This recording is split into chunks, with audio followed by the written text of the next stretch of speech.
For a little while, it worked.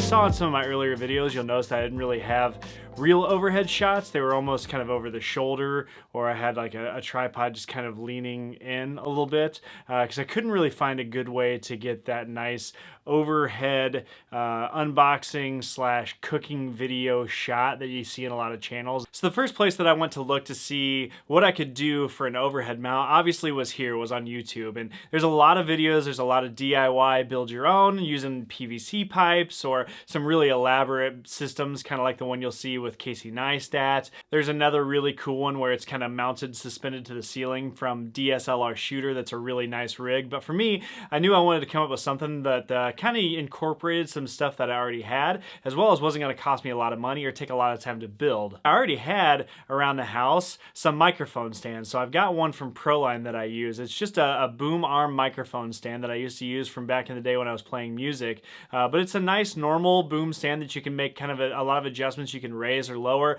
you can angle it different ways, but it's really flexible in that regard. And then I went online to see if there was anyone that made an adapter to where you would kind of clip on your normal microphone clip to convert that to maybe a camera mount. And I actually found one from a company called OnStage. They make the CM01. It's about $10 on Amazon, super cheap. You just screw it onto the end of your microphone stand and it gives you a ball clamp where you can kind of move it around in a lot of different directions. From there, you can mount whatever camera you want. You can mount a DSLR, or for me, I usually use a cheap little $9 clip that I got from Manfrotto to clamp in my iPhone and just give myself a really lightweight option to be able to get, 4K video shots. I can get 60 frames or 120 frames a second out of that and have a really low profile to get a really nice overhead camera shot. Hey guys, if you like this video and you want to see more like it, hit subscribe as well as that bell icon so you can get notifications when new videos post. Don't forget to hit that like button as well. And if you're using an overhead rig right now, I'd love to know a little bit more about it.